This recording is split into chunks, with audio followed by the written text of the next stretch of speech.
Welcome back. Before I tell you this story, I need you to understand something. What happens in the next 10 minutes will show you the difference between the man your parents choose for you and the man who actually chooses you. Stay until the Isai, very end, because the moment she turns around at that altar will change everything. My name is Ara Vaughn. I am 28 years old. And 2 hours ago, I was about to marry the wrong man, completely unaware that my entire family was about to watch the truth destroy him in front of everyone. The ballroom was perfect. Too perfect. White roses everywhere. Crystal chandeliers. Soft music. 300 guests in their finest clothes. The kind of wedding that appears in magazines. The kind of wedding that costs more than most people earn in a lifetime.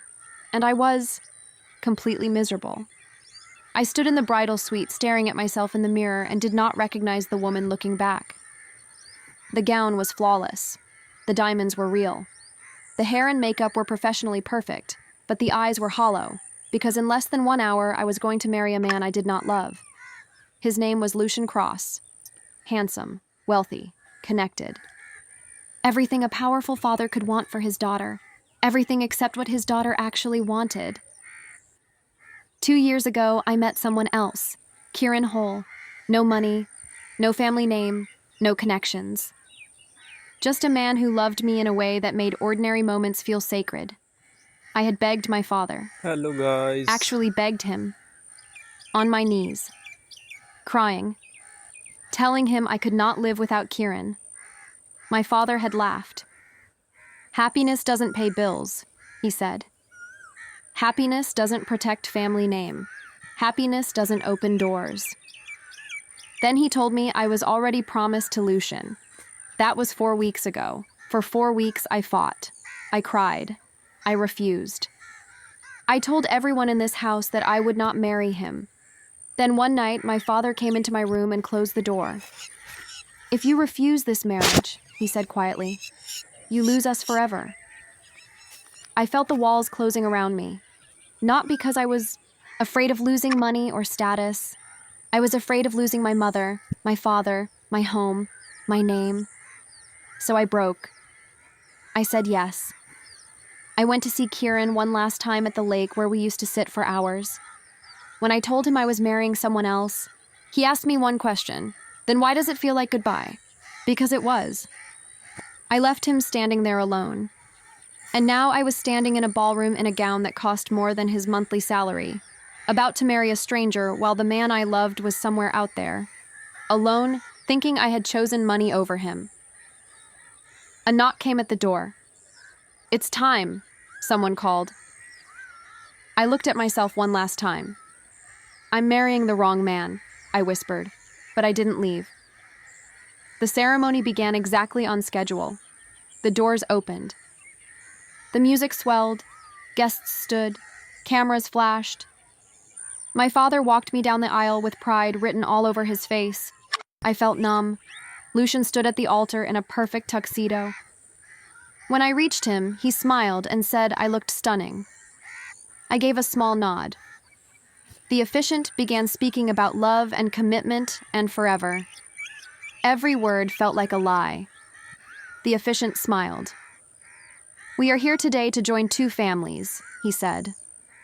Then, something unexpected happened. Phones began buzzing, one at first, then another, then dozens, then hundreds. Across the entire ballroom, phones buzzed simultaneously. My father frowned. My mother looked confused. Lucian's expression changed for the first time. Even the officiant paused. My own phone buzzed in my hand. Unknown sender. One video file. The title was simple. Watch before she says yes. I opened it. The first image made my heart stop. Lucian. At a nightclub. His arm around a woman who was not me. Then another photo. Leaving a hotel with a different woman. Then another. In a parking lot holding hands with someone while laughing. Then screenshots of text messages. I can't wait until this fake wedding is over. After marriage, everything changes for me. You know, she means nothing to me. Around me, gasps spread. through the entire ballroom like wildfire. "Oh my God," someone whispered. "No way," someone else said. My mother covered her mouth. My father's face turned red. The color drained from Lucien's face so completely he looked like he might collapse. Lucien immediately raised both hands. "These are fake," he shouted. "Someone edited all of this." He pointed around the room desperately. "This is sabotage. Someone wants to ruin today." He turned to me, his voice cracking. "Ara, don't believe this. Please." But I was already stepping back from him because for the first time I saw who he really was. Not confident, not polished, not perfect, just a liar, caught, in front of everyone. Guests were standing now. Some were filming. Cameras were capturing everything. My father looked like he might have a heart attack. My mother was crying. Lucien kept shouting that it was all fake, but no one was listening anymore. Then the ballroom doors opened again. Everyone turned. A man walked slowly into the ballroom. Kieran, whole. The room fell completely silent. Hello Even the guys. whispers stopped. The only sound left was the soft music still playing in the background. He was dressed in a simple black suit. Nothing flashy, nothing expensive. But he carried himself with a calm, confidence that made every single eye follow him across that room. When his eyes found mine, I could barely breathe. There was pain in them. But there was also something stronger. Determination. Kieran looked at Lucien and spoke in a voice so calm, it cut through all the chaos. "You said the video was fake," he said. "So I brought people who can tell the truth themselves." He stepped aside. 2 women entered behind him. The first was elegant and furious, holding printed screenshots in her trembling hands. The second looked heartbroken, like she had cried all night before coming here. The first woman stepped forward and pointed directly at Lucien. "You promised me marriage 3 months ago," she said, her voice shaking with anger. "I paid your gambling debt because you said we were building a future together." The second woman stepped forward, her voice barely a whisper. "You told me she was only a business arrangement. You said you would leave her after the wedding." The room exploded. Guests gasped. Some stood. Others started filming openly. Lucien's mother screamed at him. His father grabbed his arm so hard Lucien nearly stumbled. "You idiot!" his father shouted. "You've destroyed us." Lucien yanked free and yelled, "This is insane. They're lying. He paid them." Kieran didn't react to any of it. He simply pulled out his phone and held it up. "There's more," he said quietly. He pressed play. Lucien's own voice filled the ballroom through the speakers. "Once I marry her, my father keeps me in the family business. After that, I can leave her whenever I want. Then..." Another clip. "I don't love Ara. I'm only doing this because if I refuse, I lose everything." Then another. "My father said if I don't marry her, I'm cut off from the money, the house, all of it." Lucien's face turned white. He lunged toward Kieran, but security rushed in and stopped him. His father looked ready to disown him on the spot.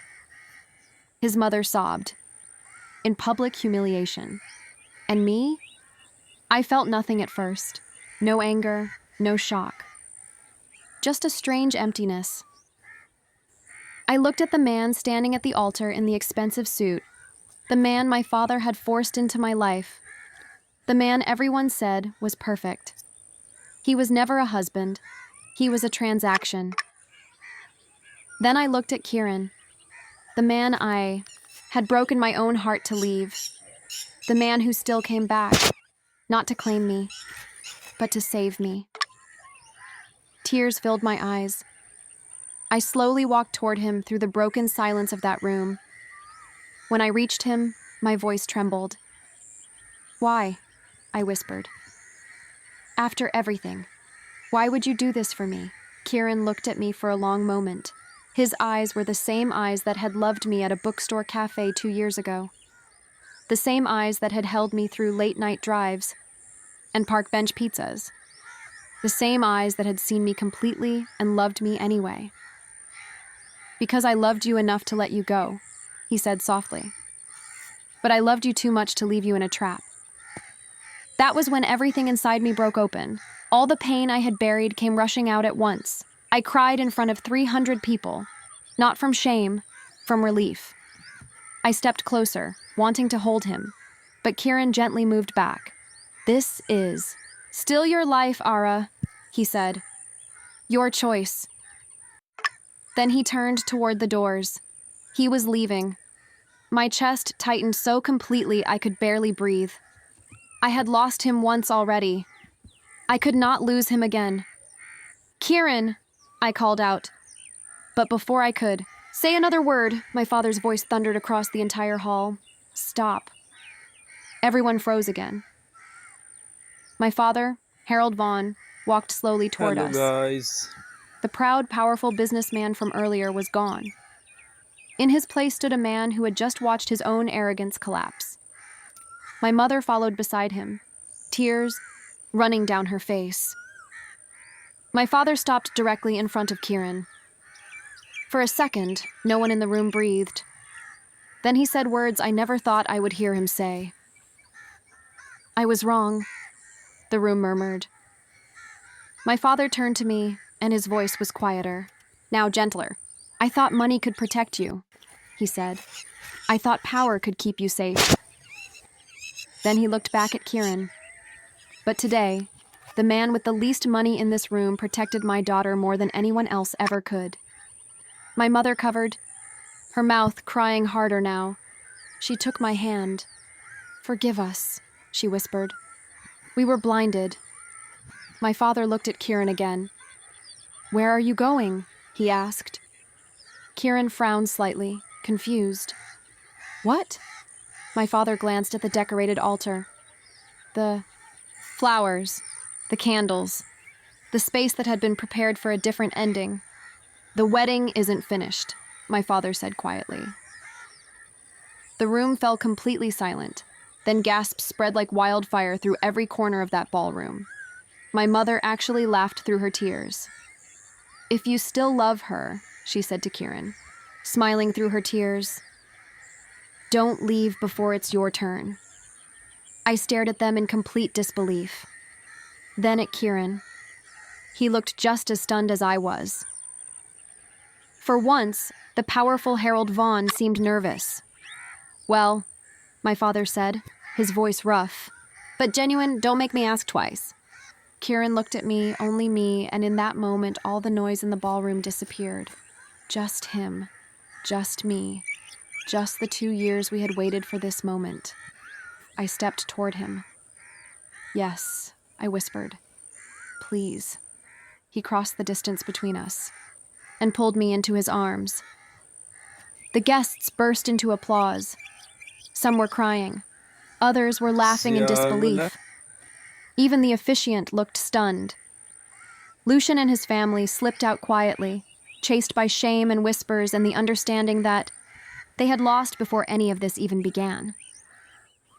My father walked to the altar and removed the ring that had been intended for Lucian. He handed it to Kieran. Use this one, he said. I paid too much for it. For the first time that day, the room laughed. I laughed too, through tears. Minutes later, I stood beside the man I had loved from the beginning. No pressure, no fear, no lies, just truth, just choice, just love that had waited long enough. Here's the question I want to leave you with today, and I genuinely want to read your answer in the comments below. When your family forces you to marry for status, and a man with nothing protects you from everything, what do you owe him? Not just your gratitude, your forgiveness, your complete trust? Tell me, I want to know where you would draw the line.